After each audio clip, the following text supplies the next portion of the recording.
Donc, troisième cas de figure dans les soustractions à retenue, c'est par exemple 300, comme on l'a dit tout à l'heure, j'ai dit après que ça n'allait pas, moins 140, moins 42. Alors, je vais rechanger. 100 moins 42. Alors, ça, on ne l'a pas vu. Alors, les enfants peuvent le poser. D'accord, ils peuvent le poser. Je viens d'expliquer comment on fait. Donc, j'ai expliqué pour les enfants, ils continuent de poser à leur manière comme on a appris en classe.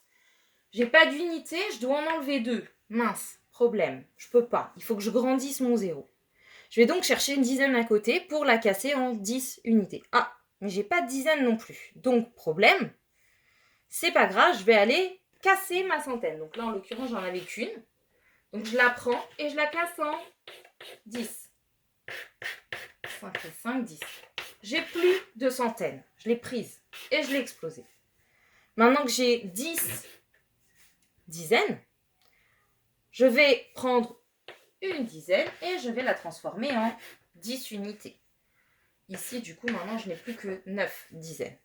D'accord ? 10 moins 2, 8, 9 moins 4, 5. Ça fait 58. Les enfants peuvent le poser comme ça, mais c'est pas comme ça qu'on leur a appris. On leur a appris une technique beaucoup plus rapide qui est la technique du complément à 100.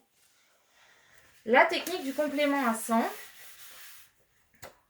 donc en fait, on cherche 42 plus combien pour compléter la boîte. D'accord ? Les enfants, dans leur tête, quand vous leur donnez ça, on leur a expliqué qu'en fait, on a 42, ils doivent imaginer les boîtes Pigby. Donc, ils ont 1, 2, 3, 4 boîtes Pigby et 2 jetons. Sachant que dans chaque boîte Pigby, bien sûr, il y a 10 jetons. 10, 20, 30, 40 et 8. 42, pardon. Donc, on a 42 et on cherche combien il manque de jetons pour qu'il y ait 100 jetons en tout. Donc, la première chose qu'on va faire, c'est de chercher combien de jetons il manque pour compléter la boîte. Complément à 10, j'en ai 2, il m'en manque 8 dans ma boîte. Donc ça va être mes unités déjà. Je vais commencer par mettre 8. Je viens de fermer une 5e boîte.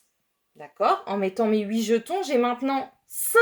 Je n'ai plus 4 boîtes, mais 5. Une de plus, puisque les 2 et les 8 forment une nouvelle boîte. Une nouvelle dizaine. D'accord ? Et bien maintenant que je sais que j'ai ces deux-là qui font 10, donc là, j'ai pas 40, j'ai 50. 1, 2, 3, 4, 5. Combien il me manque pour faire 100 ? Ça, les enfants, ils savent aussi. Complément à 100, c'est 50. 50 et 50 font 100. Et donc, il manque 58. De la même manière, si j'ai 100 et que j'enlève 58, il va me rester 42. Voilà comment on leur a expliqué. On cherche à compléter un nombre pour arriver à 100. J'espère que je suis claire. Pas toujours évident quand on n'a pas les têtes des enfants en face de nous. On arrive à peu près à lire sur leur visage quand ils sont en face de nous, mais c'est vrai que là, c'est un peu compliqué. Je prends un autre exemple. J'ai 21 plus, je cherche combien il manque pour faire 100. Alors, j'ai 21, donc j'ai une boîte Pigby, une dizaine, une deuxième dizaine, et un jeton. D'accord ?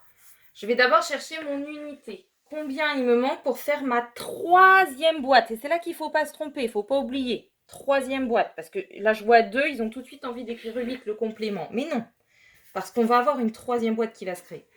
Donc il me manque 9 jetons.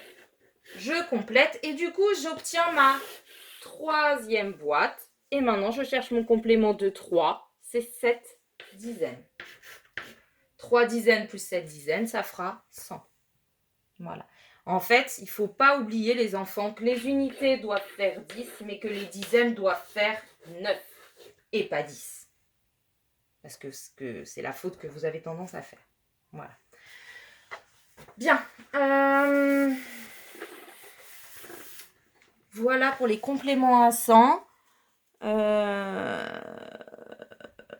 N'hésitez pas à nous dire si c'est pas clair, s'il faut refaire des vidéos. Et s'il y a des enfants, si vous voyez que vos enfants ont du mal avec certaines notions, Ça ne nous embête pas de faire des vidéos pour réexpliquer, si ça peut vous aider.